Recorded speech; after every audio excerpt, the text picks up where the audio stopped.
It's your boy. I'm back. Yep.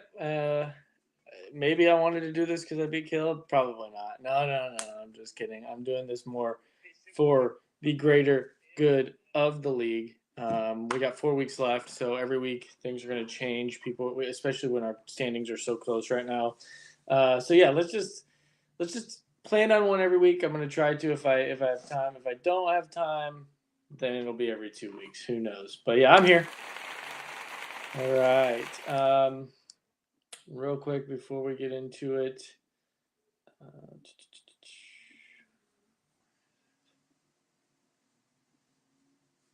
Just gonna play this for now. It's always the go-to. Yeah, week 11 already, flying by. Looking at our standings, Caleb's still in first, still holding it down even after a disappointing loss this week.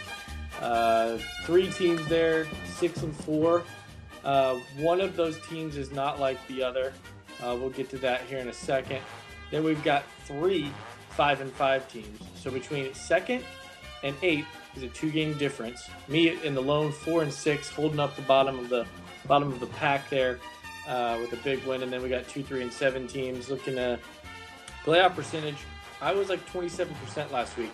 Boom, almost 50%. Someone should not be even close. He's 39%. Justin, we'll take a look at your team here in a second. But yeah, really tight race. I mean, Caleb could easily fall out of first here in the next couple weeks, which, speaking of not like the others, looking at our points, 2 at the top, A-Ray and Caleb. Really, Caleb needs to keep that lead there because it could come down to a tie. And then when I said one of these teams is not like the other, this 6 and 4 team is 8th in fucking points for. So 300 points behind our leader. I've got 30 more points than Brian. We'll see. But Simon, outlier there. He should probably be a little bit better than 3 and 7. And then lowest points in the league, Justin, somehow still at 500. Hopefully that changes this week. Looking at points against, I'm right there in the middle. Brian actually has no. There we go. Lowest points against and low points. So that's the only reason Brian is where he is. I guess that makes sense. Caleb, actually everyone's putting up their best effort against Caleb. So Caleb's team really is just putting up a fight, trying to stay alive, trying to get that first place spot. Hey, he's here. My boy. We're live, and he's the only viewer. So it's just me and you, bro. It's just me and you. I'm glad you could join me tonight. I actually told Simon to set this up at like 10 a.m. and just forgot to send the link after he set it up. So I'll try to be better of letting people know, because A-Ray said he's like, you give us like 10 minutes heads up, which is true. But in this world, sometimes that's all you get. All right, real quick, let's go ahead and look at last week. We'll save that one for last there. We'll start at the bottom. This was the bottom of the barrel bowl. We had Justin and Mitch. Mitch getting a close win, 13 points. Pretty much expected that over over Miller. He needed this one. Really good pickup with Rico Dowdle. He's remaining pretty consistent for you. Big weeks had your wide receivers. Mitch's team can be dangerous down the stretch. With the Rico Dowdle ad, with Igbuka being Igbuka, Drake London is picking up steam, and he's going to get CeeDee Lamb back. And he has TreVeyon Henderson, who's taken over in New England because Stevenson's been out. He is out again this week, so I'm sure Mitch will be starting him. So the depth at running back for Mitch has gotten a lot better throughout the season. So Mitch, I got to say, good job. Waiver wire wizard over here. Miller's team, actually not a bad week. Had a lot of double-digit performers. Tyrone Tracy, though, just not going to cut it. He's not Cam Scatabo. Defense sucked, and your kicker really sucked. And then Daniel Jones had a okay week, and Saquon sucked as well. So, sorry, Miller. Not going to cut it. Looking at A-Ray and Simon, just a blowout. 30-point win here in A-Ray's favor. He had big weeks at a Brees. Chris Olave, who knew the Saints could actually be good, but Tyler Shuck looks pretty solid, so maybe that's going to be good for Olave going the rest of the way. ETN solid again. A-Chain just dominating. 37 fucking points. I played him in my other league, which I actually want to show you that because it's pretty funny how that ended up. But Good week for A-Ray. A-Chain dominated, and then Simon, just not great. Had to start Romeo Dobbs, who got hurt. DJ Moore got hurt, not big, but I mean, like right here, like if you have 21 and 16 out of your defense and lose, that's just disappointing. But it makes sense getting 1 point out of 2 players because they got hurt. Just some unfortunate luck for Simon there. Brian versus Brady. Brady forgot to start a kicker. Cam Fairbairn, I think, was ruled out before the game, and Brady must have been sleeping because he does sleep during the day sometimes, and did not start a kicker. Although, would not have mattered. Just the top performers on his team, all under 10 points. You're not going to win games doing that. I think Brady owes us a shotgun this week. I believe he is the lowest point scorer. And then Brian getting pretty lucky. Brady having a bad week. Once again, Brian seems to be getting all the luck. 0 out of Garrett Wilson, under 10 for both of his running backs, and still got the win. So, Caleb Williams carrying you. I guess good win. No, it was a shitty win. You don't deserve it. All right, and then Dustin and Jerry. Dustin in a much-needed win position. Goes to 500 here with a blowout, 154 to 113. Dang. Josh Allen, Jahmyr Gibbs, Kyron Williams, Roma Dunze, George Kittle. Everyone popped off. Speaking of George Kittle, I don't know if you saw that late touchdown, but it won me a lot of money, and I'm pretty happy about it. That's all I got to say there. Dylan's team actually not bad top to bottom. A.J. Brown sucks. He even said, I think, last night on a stream, while he was playing Madden with somebody, I don't know, I don't really follow that shit. Anyways, he said, if you got me in fantasy, get rid of me. That's what he said. So maybe you got to drop him, Dylan. Maybe that'll change your trajectory here. And then last but not least, we had the last place team currently as of last week versus the first place team. And man, after that morning, Jonathan Taylor, 48 fucking fantasy points. He had like 27, and there was like, I don't know, 10 minutes left in the game. I was like, if he can stay under 30, I'll be happy. I'll be happy with that. Ended with 48 points. Literally like 2 plays later, just breaks off a 60-yard touchdown. I'm like, okay, great, cool. This is cool. Honestly, thought I was done for. I did get pretty lucky this week because you even had Stafford with Mahomes on bye who went off. Team top to bottom, pretty average, you know. Not great. Dobbins, not great. Jefferson, J.J. McCarthy's not good. And then James Cook underperformed for you. On the other hand, my entire team played pretty well. You know, this is what I've been waiting for all season, to be honest. This is what I drafted. It just took, 10 weeks to get here. Okay? I got to keep it going. But late pick 6 for me and the Texans, that was a pretty good one. I don't know if you saw that. That was literally the last play of the game. Pick 6 won me the week, as I'm going to call it.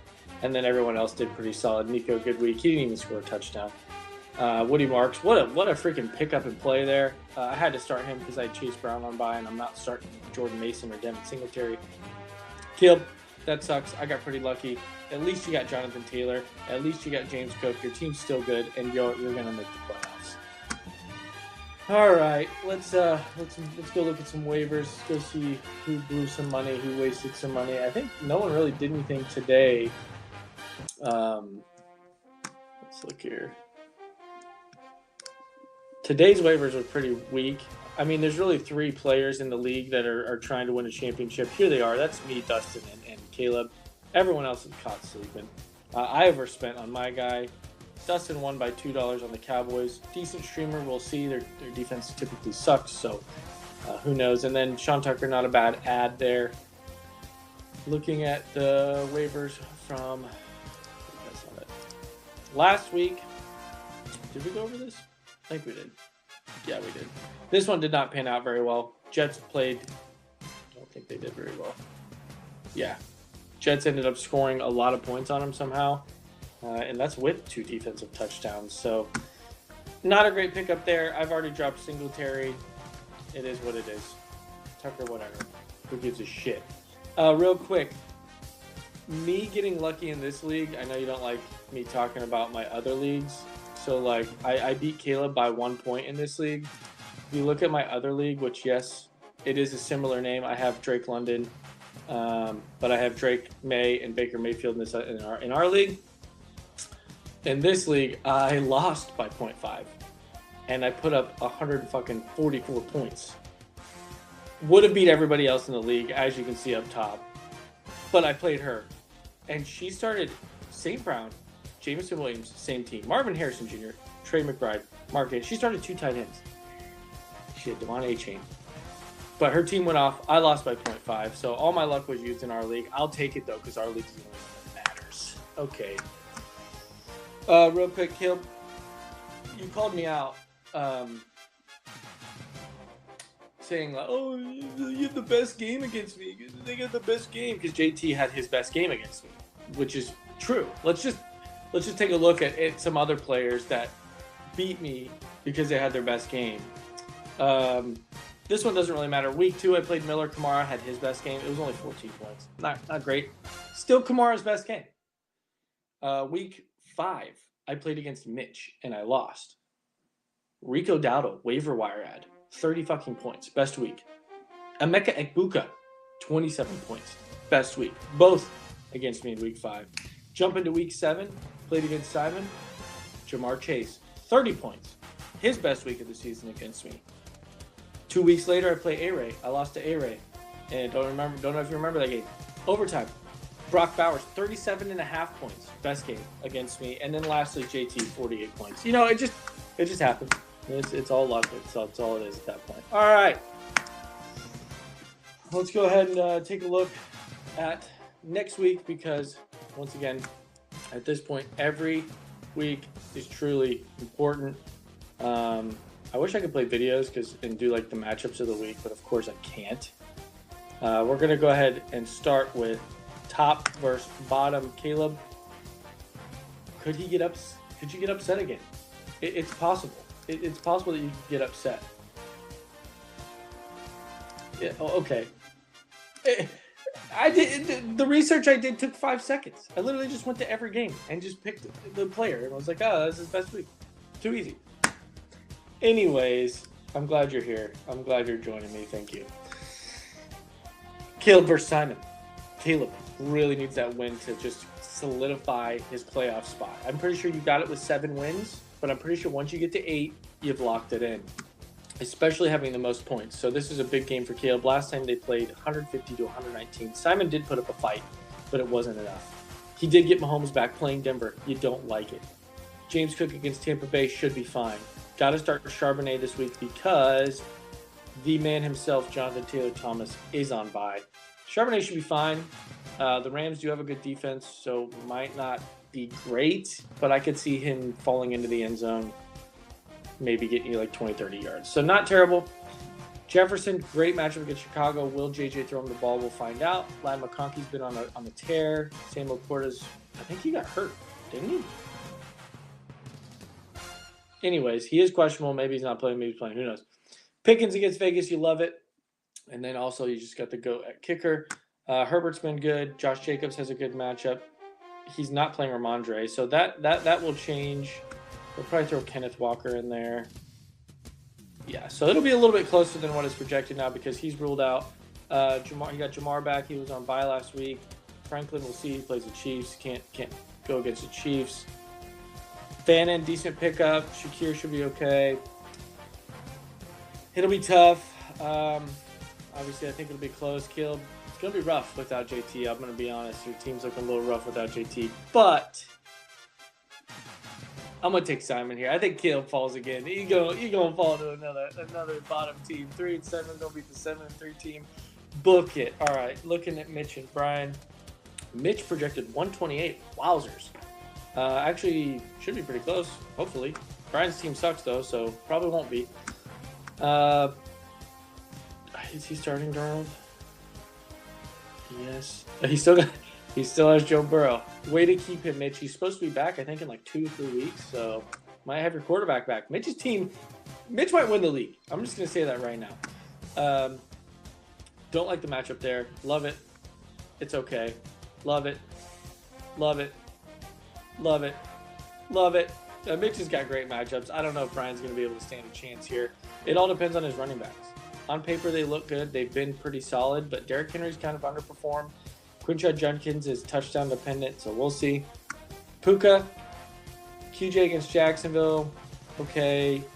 okay. It's not bad. Rachaad White, like, I don't know.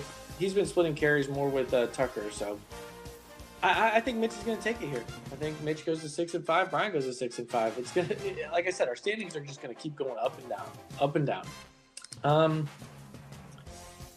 Yeah, we'll go with this one first. Okay? I was like, why is Dustin projected so low? That just seems off. Marvin Harrison Jr. did get ruled out. He had appendicitis. He got his appendix taken out. Just FYI, he's not playing this week. So you better get that fixed. Who he'll throw in? Probably Diggs. Probably throwing Diggs. Maybe my young guy. Who knows? Brady looking to stay alive. He has to win out from this point in order to have any shot at playoffs. Not looking great in his favor this week. KC, Bo Nix, hate it. Should be good. Should be good. Should be really good. Should be okay. He's just kind of underperformed this year too. I don't like Brady's team this week, honestly. Looking at Dustin's, Josh Allen, Jahmyr Gibbs, those two alone, if they have good games, should dominate. I don't know why Bijan checkmarked ahead. I guess he puts Philly. I'd say I'd rather have Gibbs at this point. Kyren Williams, Zay Flowers, yeah, like those top guys right there alone. Give me Dustin in this one. I think once he gets his fill in there, if he gets a fill in there, he's going to take it. Me versus Justin, already projected to be a blowout, but he doesn't have a quarterback, so I'm sure that'll change. I'm projected 130, back to where I used to be, you know. Teams on the come up, teams looking good. I got a lot of check marks in my favor. 41-point spread without a quarterback, so probably about a 20-point spread.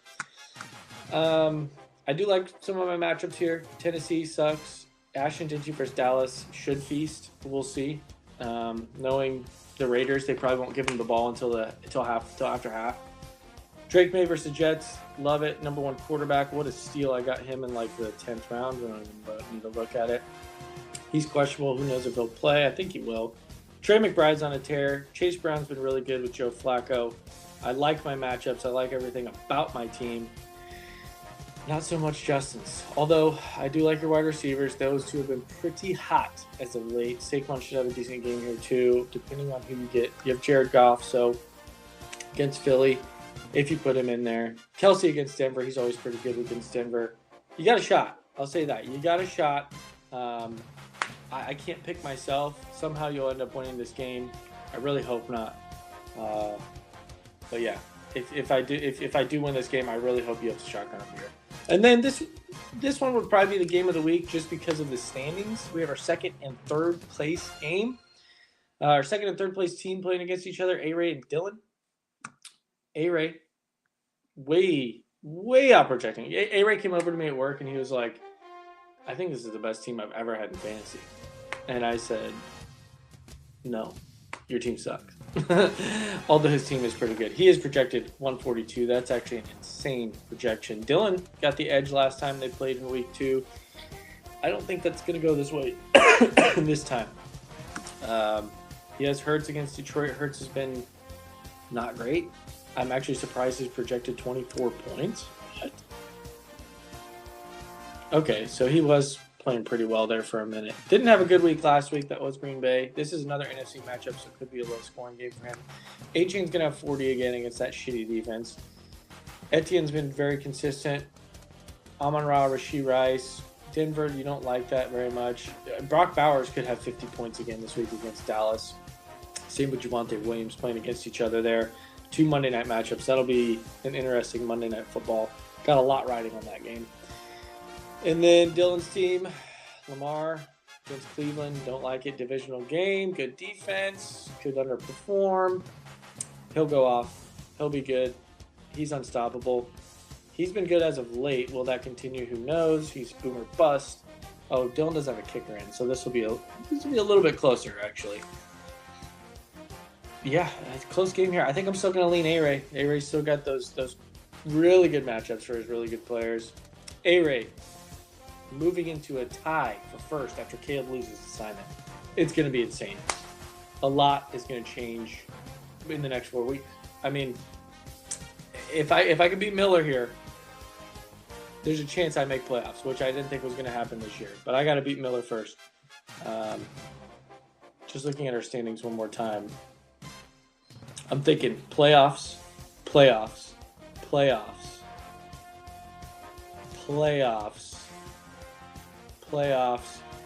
What does that mean? I think Brian and Miller fall out of playoff contention. And I think me, Mitch, and Dustin fill in those last 3 spots. That's my prediction. And then, I hate to say it, but Mitch's team might win it all. Mitch's team might win it all at this point. I mean, he's going to have CD, Egbuka, Drake London. Warren and Dowdle have been consistent. If he could get a quarterback, which he has on his IR, his keeper, his 8th-round keeper, Joe Burrow, Mitch's team could go on a tear here. It's actually kind of scary to think about. Just the way Mitch drafts, you just never think he's going to do good, and then dude knows how to fucking pick up people off the waiver wire. So good luck, Mitch. Good luck, everybody else, except for Justin. Yeah, that's all I got. I'll try to do this every week until the end of the season just because how close it is this year. Yeah, Simon's doing dad things, so he probably doesn't have time to do this. And I don't know where Brian's at. He never joins me anymore. All right, people. Good luck. It's Broncos week. Go Chiefs. Thursday night football tomorrow. Hell yeah, brothers. All right, we'll see you.